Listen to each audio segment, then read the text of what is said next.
Chapter 27. Corin stared out the window of the Nakivzor Base Recreation Center. Rolling hills and treeless plains stretched out for kilometers in all directions from the building. Gentle and warm breezes washed in waves over the golden grasses and tickled the back of his neck. If Arisi weren't over in the med center floating in her family's finest stock, I'd take her on a long walk out there and just enjoy the countryside. As beautiful as it is, though, it's hard to think of enjoying anything right now. He forced himself to smile as a man in an infantry uniform set a mug of lum down on the table in front of him. Thanks, Lieutenant. The man nodded. Call me Page. Corin shoved the chair on the other side of the table out towards Page. What's the lum for? Drinking, usually. Page sat. Me and my people were on the Devonian. You and your wingman scattered the squints coming in our direction. We owe you. The pilot lifted the mug and drank a mouthful of the fiery ale and let it burn its way down his throat. I appreciate the drink, but you'll have to buy one for Oral when he comes out of his Bacta dip. Page nodded. Gladly. How badly was he hit? Lost half his right arm. The suit shut down around the wound, so he didn't suffocate, but he got very cold. Corin put the frosted mug down and shivered. Bactas for exposure. All the EV pilots are getting a dunking, though none of them are as bad off as Oral. The MDs don't know about prosthetics for him. They've never done GANs before and don't have appropriate limbs to use for replacements. Rogue Squadron got hit hard. 2 pilots dead, 3 EV, and 1 was flying wounded. I heard about him. The Shestavinan. Very tough individual. Corin nodded. Shael wasn't going to report for medical care, but Gavin forced him to go. Net result, we're at 2/3 strength, but only if we can find X-Wings to replace the ones we lost. If not, we're below 50%. The infantry officer looked around the crowded above-ground pavilion, then leaned forward and lowered his voice. This mission was vape bait from before Crefet ordered the Y-Wings home. No kidding. The pilot glowered at the mug. About a second before the cannons took the Modern apart, I realized that just because the cannons hadn't shot didn't mean they couldn't shoot. That occurred to all of us, I think, except for General Crefet. He was blind to that possibility. Page shook his head. We all knew he wanted Black Moon, so the Council would give him command of the Coruscant invasion. In 3 weeks, the planet's orbit takes it through the annual meteor shower. I wanted to use that as cover to bring my commandos in to do a ground recon of the base. We would have taken the ion cannons down. Well, that makes sense. Why didn't he approve it? The world's only moon, the Black Moon that gave the system its code name, would be in our entry and exit vector. It would act as a natural interdictor cruiser, which could make things a lot more dangerous. Corin shrugged. The ion cannons made things dangerous enough, thanks. No kidding. Page smiled. We would have taken them down, and we would have found the base for that squint squadron that came in late to the fight. The Bothans didn't even know they were there. The infantrymen winced, and they should have. They're very good at worming their way into Imperial networks. So this time they failed. Corin hesitated as an idea occurred to him. Or records of those forces aren't part of the official garrison. Page frowned. What do you mean? Working with Corsac, I was involved in a sweep of a smuggler's headquarters.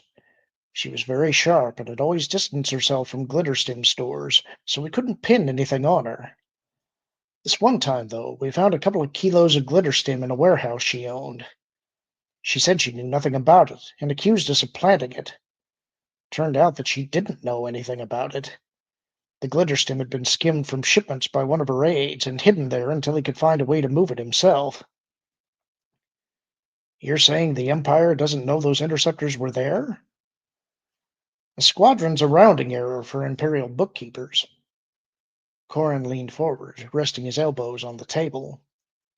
And the Bothans didn't know about whatever power source was used to boost the shields back up after we took them down.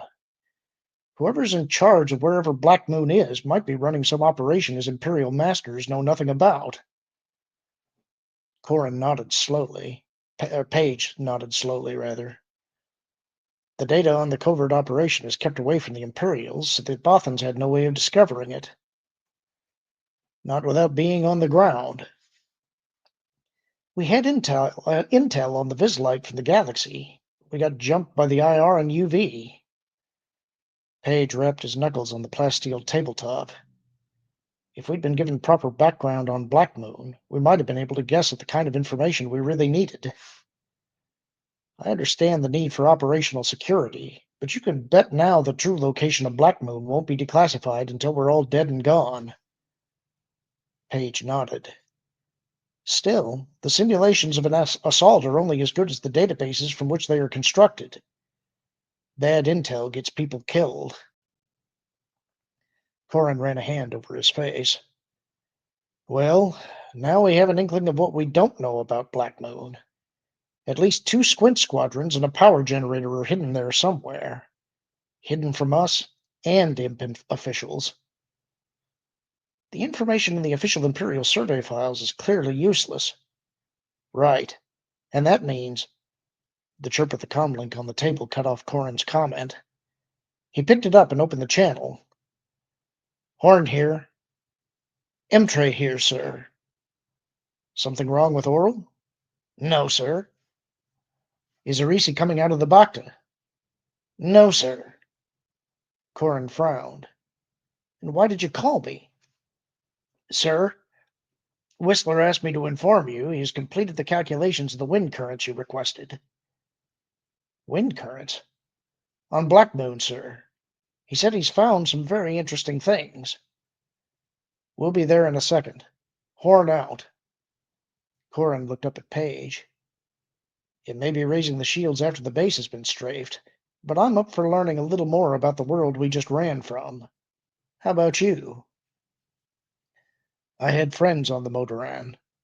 I didn't like seeing them die. Good. Let's go. Corin shot him a smile. Maybe, just maybe, we can find a way to go back in and make the imps pay.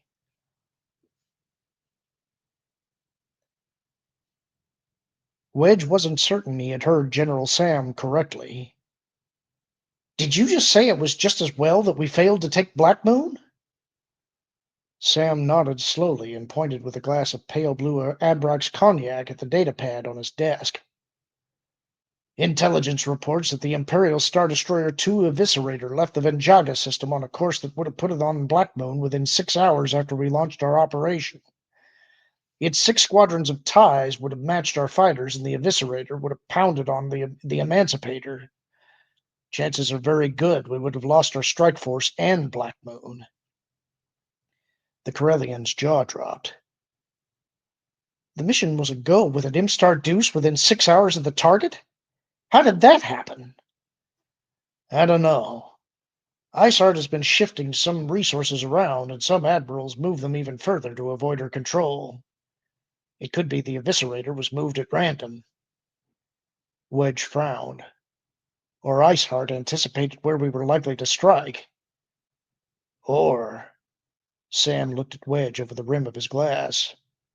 Someone told Iceheart where we were going to be. Tycho was in the dark about our destination as the rest of us were, and he was out there without any lasers or torps pulling in EV pilots. Sam held up his open hand. Easy, Commander. I wasn't accusing your XO. I don't trust him, but I know he was innocent this time. You checked the monitor logs on him? I checked the logs on everyone. There were more call-outs than I liked, but nothing incriminating. Now, I didn't know where we were going before we pulled out, so I assumed no one else did, but there are always leaks. The general set his cognac on his desk, then walked over to the small bar in the corner of his quarters. Would you like a drink, Commander Antilles? I'd prefer it if you'd call me Wedge. The smaller man seemed to consider that for a moment. Then he nodded. Very well, Wedge. A drink? How old is the Abrax? Sam smiled. I don't know. My aide obtained it from the black market, so your guess is as good as mine. The bottle does have Old Republic tax holograms on it, though. Wedge shrugged. I'll chance it then. Thanks. The general poured him a generous dollop of the aquamarine liquid. Please, be seated. The general's quarters were as sparsely furnished as his own, with munition cases and old ejection seats being about the best thing available to use as tables and chairs. Sam's liquor cabinet had been built out of a plasteel helmet case with foam inserts to keep glasses and 2 bottles safe. Wedge appropriated one of the ejection seats and raised his glass of cognac. Thank you for coming to our rescue out there. Defender Wing pays its debts. Glasses clinked as they touched, and both men drank. The liquor's spicy vapors opened up all of Wedge's nasal passages. He let the liquid pool on his tongue for a moment more, then swallowed it. A warmth started in his belly and pulsed out to ease some of the fatigue in his limbs. The general hunched forward, cupping his glass in both hands. I want to ask you what you intend to put in your report about what I did out there. Wedge made no effort to cover his surprise. You saved my unit. I thought I might recommend review for the Corellian Cross. Since I'm not your commanding officer, I can't put you in for it, but... Sam shook his head. That's not what I'm talking about. What then? The man's brow furrowed. I disobeyed a direct order to leave the system. Wedge blinked in confusion. If you had returned to the Monvalle, your entire wing would have been killed. We know that now, but we did not know that at the time the order was given. Sam swirled the cognac around in his glass. General Crefet and I had often been at odds with each other. You may have gathered that from the briefing. I felt, when he ordered me out, that he wanted to rob me of any credit for the operation. I started this on an outbound vector, but came in close to the Emancipator, so I could claim its mass prevented us from making the jump to light speed.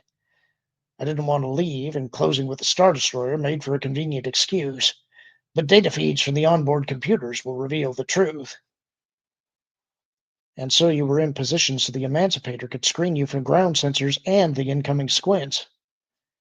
Wedge shrugged. If I'd been given that order and thought of that trick to let me stick around, that's what I would have done. I know. Sam stood and began to pace. That's the problem, Commander Antilles. What I did is exactly what you would have done. It worked. It doesn't matter that it worked. I'm not you. My people are not your people. Sam's face became a mask of frustration. The only thing that keeps my people alive out there is rigid adherence to discipline, and this discipline is instilled through consciously constructed drills that build them into a unit. My people lack the native talent in your squadron, but we make up for it because we cover for one another and watch out for each other. As you watched out for my people. Yes, I did that, but only by disobeying an order from a superior officer. And you have to write it up that way. Wedge shook his head. I don't want to see you taking slugs for something that wasn't wrong.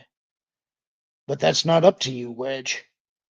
You can excuse something one of your pilots does, but only Akbar and the High Command can forgive me for this mutiny. Sam tossed off the last of his cognac. So don't give the Admiral a single-bite report. Tell him what happened. What? And pretend I understand it? Wedge sat back in the padded chair. Interceptors came out of nowhere, and the base suddenly developed more power than even the worst case allowed. If the Eviscerator had showed up and dumped 2 wings worth of fighters into the battle, we would have lost all of our ships. With the Star Destroyer 2 in the area, of course, Black Moon won't fall. You're probably right, though the presence of an Imp-Star Deuce is not insurmountable. Sam splashed some more cognac into his glass. Stripped of their fighters, they're vulnerable to TRD. Wedge waved away a refill and smiled. TRD was Alliance slang for trench run disease, or the tactics that had destroyed the first Death Star. The Empire had developed Lancer-class frigates to prevent TRD from claiming any capital ships. While attacks by snub fighters had proved relatively insignificant in hurting Star Destroyers, TRD was something Imperial officers feared and took great pains to avoid. Fine. I'll head out with my half-dozen pilots and we'll vape the Eviscerator's tie so you can waltz in and give it a dose of TRD. It would be my pleasure, Commander, but High Command is going to want a lot of questions asked and answered about Black Moon before more operations are conducted in that sector of space. A tone sounded at the door, but before Sam could say anything, the door retracted and Corin Horn rushed in, followed closely by an infantry lieutenant. Commander, you wouldn't believe... The enthused smile on Corin's face died as he saw Sam. Both men snapped to attention. Begging the General's pardon. At ease. Lieutenant Page, Lieutenant Horn. Sam clasped his own hands behind his back. What's the meaning of this? Corin's gaze darted back and forth from Wedge to Sam. Emtray just said Commander Antilles was here, sir. He didn't mention these were your quarters, sir. Sam looked at Wedge. Your officers barge into your quarters uninvited? Not so far. Perhaps, General Sam, I need to institute some of the discipline you were speaking about earlier. Wedge stood and gave Corin a hard stare. News of our compatriots in the medical unit? No, sir. Wedge could see Corin was fit to burst. This had better be good, Mr. Horn. Yes, sir. Corin looked at Sam. With the General's permission. Sam nodded. Proceed. Corin's smile blossomed again. If we want Black Moon, we've got it. What? The junior officer nodded. Whistler, my astromech, collected a lot of data while we were out there and has been running it through the programs he used to analyze smugglers' bases so Corsac knew where to hit them. Sam's face hardened. This is an Imperial base, not some bandit's hideout. Page shook his head. Begging your pardon, sir, but the droid found a lot of parallels to smugglers' bases, and that gives us some new options. Whistler also pinpointed Black Moon from a star chart and is pulling up more data than we were given in our briefings. It can fall. Wedge shook his head. Good work, gentlemen, but there's an Imperial Star Destroyer Mark II we have to figure into the scenario. That changes everything. Sam held a hand up. Perhaps not, Commander. No? Not entirely. Sam folded his arms. Who knows about this information you have? Horn thought for a second, then answered. As nearly as I know, just Page, my R2, the unit's 3PO, and me. I want you to confirm that. You two are hereby sworn to secrecy. If any word about this gets out, I'll have you flying solo missions against Cyrux strongholds. Got it? Yes, sir. Wedge smiled. Being a bit lenient there, aren't you, sir?